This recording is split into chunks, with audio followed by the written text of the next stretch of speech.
High বন্ধুরা, তোমরা কেমন আছো? আজকে একটা দুর্দান্ত বিষয় নিয়ে আমরা রিয়াকশন দেব।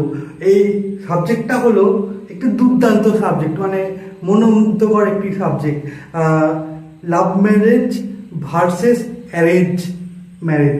দেখা যাক লাভ ম্যারেজ করা মানুষেরা কি বলছে এবং অ্যারেঞ্জ ম্যারেজ করা মানুষেরা কি বলছে। এই নিয়ে একটা দুর্দান্ত ভিডিও আমরা দেখি। চলুন সবাই মিলে, কেমন লাগে দেখা যাক। She is the one. I am telling you, she is the one. कुछ भी नहीं, सिंगल रहो, खुश रहोगे। लव मैरिज में मैंने बहुत देखे हैं कि लोग सेपरेट हो जाते हैं। अरेंज मैरिज, हाँ सच बात है। अभी मेरे 8 मंथ्स हो गए शादी को। I did love marriage. Arrange marriage for sure. Love marriage अगर बच्चे करते हैं तो माँ बाप की रजामंदी से कर लें। It depends upon the situation. But still what you prefer? Love marriage obviously. So yeah, for me it's a love marriage. खबरों में बने रहने के लिए सब्सक्राइब करें दिल्ली न्यूज लाइव और बेल आइकन दबाकर पाएं लेटेस्ट अपडेट सबसे पहले। नमस्कार, स्वागत है आपका दिल्ली न्यूज़ लाइव में। आज मैं सीपी में खड़ी हूँ और इस वक्त हम लोगों से जानेंगे वो लव मैरिज प्रेफर करते हैं या फिर अरेंज मैरिज। तो चलिए बिना टाइम वेस्ट करिए, आइए मेरे साथ। What you prefer, love marriage और अरेंज मैरिज? कुछ भी नहीं, सिंगल रहो, खुश रहोगे। ऐसा क्यों?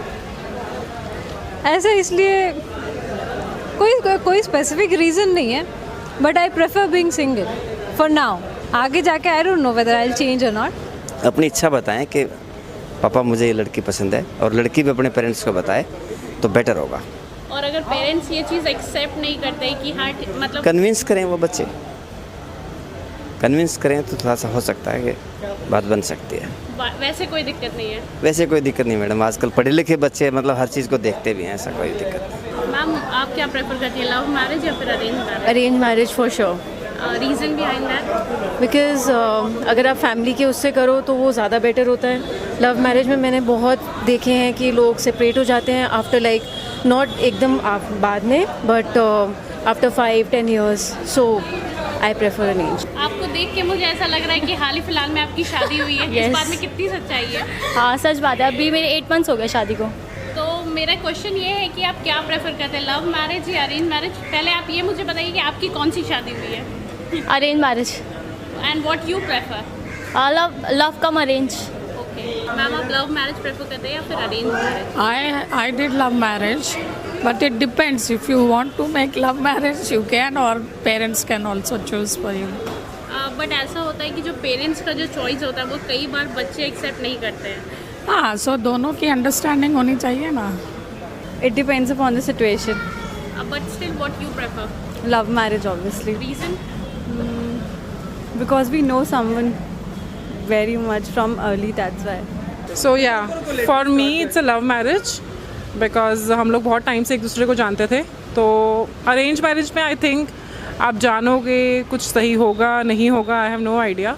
बट येस, आपको अगर अच्छा प्यार करने वाला मिल जाए, अच्छा पार्टनर मिल जाए, तो आपकी ज़िंदगी बहुत ही अच्छी हो जाती है और आपके अकॉर्डिंग सारी चीज़ें चलती हैं।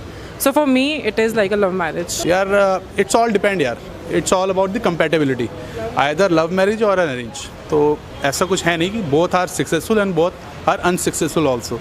तो इट्स ऑल अबाउट कि आप एक दूसरे को कितना समझते हो और कैसे आगे रिलेशन को चलाते हो। पर ऐसा माना जाता है चाहे वो शादी हो या कुछ भी हो, ये कोई भी बात ये जस्टिफाई नहीं करता अगर दो लोग शादी कर रहे हैं या फिर कुछ भी हो वो हमेशा साथ रहे, ये ज़रूरी नहीं है। लव मैरिज हो या अरेंज मैरिज हो, डाइवोर्स दोनों ही केसेस में होता है। सो आप इसको कैसे देखते हैं? That is true. लेकिन अगर आप एक उस पर्सपेक्टिव से देखें कि अगर आप लव मैरिज करते हैं और आपकी कुछ प्रॉब्लम्स होते हैं, आई हैव फेल्ट कि पेरेंट्स उसमें आपको ज़्यादा सपोर्ट नहीं करते हैं, but if it is the other way around then they will definitely support you because it was their decision. And reason इसलिए क्योंकि लव कम अरेंज में ये होता है कि हम अपने पार्टनर को जानते हैं। अगर सिंपली हमारी अरेंज मैरिज होती है तो उसमें ये होता है कि पार्टनर को हम इतना नहीं जानते, उसके बारे में भी इतनी चीज़ें नहीं पता होती जो हमें पता होती है सिर्फ नॉर्मल, बाकी शादी की बात पता चलती है हमें।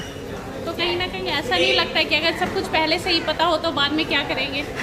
नहीं ऐसा भी है, बट फिर भी एक ट्रस्ट लेवल नहीं आता उस इंसान के साथ जिसके साथ अरेंज मैरिज हो रही है हमारी। तो घर वालों को मनाना क्या मुश्किल रहा था? हाँ, मेरी इंटरकास्ट मैरिज है, me being a Punjabi, he being a Marwari. So difficulties नहीं आई थी, समहाउ वी बोथ मैनेज्ड और बहुत अच्छा चल रहा है हमारा। तो जो कुछ लोग ऐसे भी हैं जो लव तो कर लेते हैं पर मैरिज के लिए वो अपने फैमिली को नहीं बता पाते हैं, वो कहीं ना कहीं एक डर होता है कि क्या पता वो मना कर दे। I think that is more और लेस गाँव में या विलेजेस में यू कैन से ये सारी चीज़ें होती हैं। आज के ज़माने में मुझे लगता है पेरेंट्स इतने ज़्यादा सपोर्टिव होते हैं दैट दे फील कि बच्चों की जहाँ खुशी है they also feel that you know कि उनकी भी खुशी उसी में ही है। तो I to a point I agree कि हाँ पेरेंट्स को प्रॉब्लम होती है but at the end they accept कि हाँ बच्चों की खुशी है तो हमारी भी खुशी है। But in love marriage there is one problem, like it's very difficult for our parents to convince them. But my parents are very cool and so they don't want me to do arranged marriage to whom that I don't even know. That's why. Do intercaste matters in love marriage? Not at all. Okay. It's love only. Okay. But still love marriage में क्या होता है कि आप पहले से जान रहे होते हो और arranged marriage completely different surrounding लोग। तो ये बेटर है यार मेरे हिसाब से तो फिर आपका अरेंज मैरिज में कि 5-6 साल तो एक दूसरे को समझने में बीत जाते हैं। नॉर्मली लव मैरिजेस 5-6 साल में निपट भी जाती हैं। तो दोनों के ही फैक्ट्स हैं पॉजिटिव भी हैं और नेगेटिव भी हैं यार। मतलब it's all about that's what I said कि इट्स ऑल अबाउट कंपैटिबिलिटी और आप अपने एक दूसरे के रिलेशन को कितना इंपॉर्टेंस देते हो। आपने क्यों नहीं की अब तक शादी? यार I am very happily single यार। I love to be happy always. तो लड्डू कहते हैं ना शादी के लड्डू खाना इज़ ऑल्सो समथिंग खा के भी पछताना और हाँ जो ना खाए तो फिर जब पछताना है तो बिना खाए ज़्यादा बेटर है आई थिंक आज के टाइम पे। तो ये थी दिल्ली की जनता की राय। आपकी क्या राय है वो आप हमें कमेंट बॉक्स में लिखकर ज़रूर भेजें। তো টপিক নিয়ে আমরা আজকে রিয়াকশন দিলাম। আপনারা জানান আমার কমেন্ট বক্সে কেমন লাগলো আজকের ভিডিওটি, কেমনভাবে দেখছেন আমার ভিডিওগুলো, আর এই যে আজকের বিষয়টি রিয়াকশনের জন্য কীরকম ছিল। আর আপনাদের যদি কোনো কিছু নতুন বিষয় মনে হয় রিয়াকশন আপনারা দিতে চান, হ্যাঁ আমাকে জানান, আমি সেই বিষয়টার উপরে রিয়াকশন দেওয়ার চেষ্টা করব। বন্ধুরা সবাই ভালো থাকবেন, গুড নাইট, শুভরাত্রি, আবার দেখা হবে।